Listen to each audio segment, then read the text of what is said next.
Welcome to Bluepoint Solutions Microsoft Dynamics CRM 2011 training, What's New? Navigational Changes. I'm Katie Warner, a Microsoft Dynamics CRM analyst here at Bluepoint, and today we're going to discuss changes to the main screens of CRM, changes to entity screens, in particular the account screen, selecting favorites within CRM 2011, and choosing your own defaults. Changing software can be a scary process, but with CRM 2011, you'll see quickly that it isn't all that different from CRM 4, at least not in overall looks. Here's a screenshot of CRM 4. Now here's a screenshot of CRM 2011. Other than having larger icons at the top of the screen, it really is not all that different in look and feel. Where you'll first notice the big changes are within the various entity screens. Let's start with the account screen.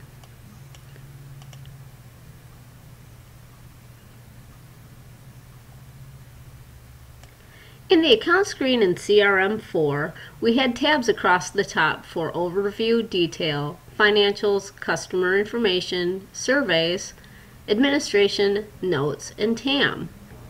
If we look at this same account in CRM 2011, you notice we no longer have the tabs along the top because navigation is now done within the sidebar. One limitation we had in CRM 4 was that we only had a certain number of tabs available to place information. This limitation is no longer a problem in CRM 2011. For instance, I've taken the existing form and moved reports to their own separate sections. This way, you do not have to load the reports in order to see other essential information. Also, note that we no longer have history for our activities that have been closed. They are now simply called closed activities. Here are two other shortcuts you may find useful.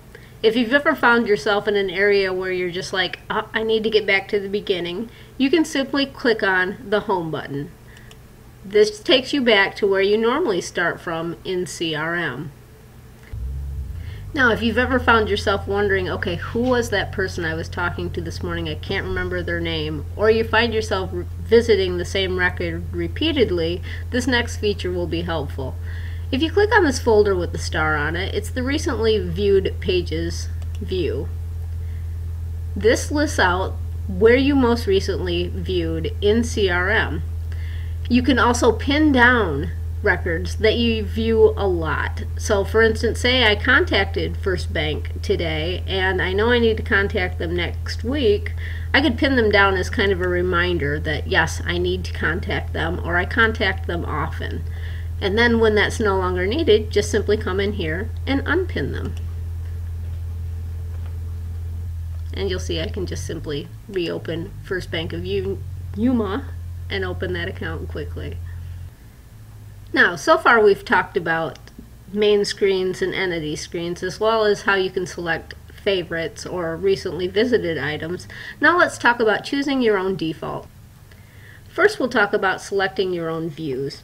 In CRM 4, there was one default view for each entity. So, for instance, if I clicked on Accounts, this is the view that would come up, and this is the view that came up for everyone in the organization. In CRM 2011, that no longer has to be. If I find that I would rather have the accounts view or the active accounts view be my default view, I can simply select that view and then click at Save as Default View.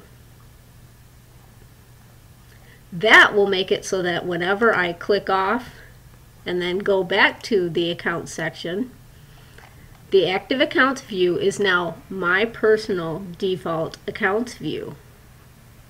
Now let's say I'd like to do something a little different. I want a view that isn't in this drop-down menu to be my default view. I could simply just click on the drop-down menu and select Create Personal View. This brings up the Advanced Find screen for the entity we're looking at, in this case account. Now I could start with one of our base advanced finds, for instance my TAM clients, and I could say, okay, I like that view, but it's missing a column. So I simply click Edit Columns,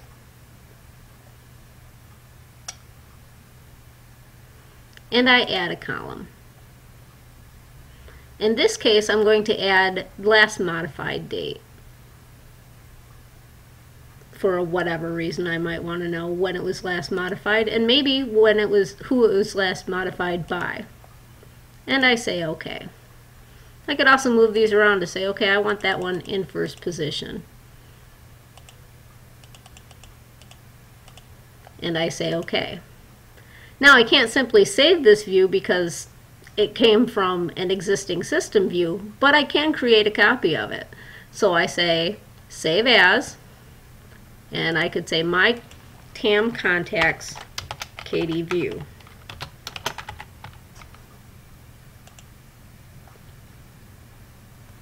Simple as that. Now I come back to this main screen, and it should be in the My Views section. I select that view, which I don't personally have any TAM contacts, but if I did, they would all show up here. And again, I can click View on top here and say Set as Default View. And now that will be my default view whenever I open the Contacts section. In a future training, we'll go over the new functionality of dashboards in CRM 2011. Just be aware that when it comes to dashboards, they're much like views. We do set up default ones overall in the system, but you can override those as well. Simply select the view you want or create your own, and then say Set as Default. So we have now covered the basic changes in CRM in terms of navigation, the main screens, entities, and selecting favorites, as long as some of the basics of creating your own defaults. Now you should go into the CRM 2011 test environment and see what you can do on your own. The CRM 2011 test environment can be seen at the address above, which is https://crm2011test.bluepointsolutions.com/main.aspx. Please note that this is now an internet-facing deployment, which means you would not need a VPN connection from outside of Bluepoint Solutions. You will, however, need to log in. Please let me know if you have any questions. Thanks for attending this training.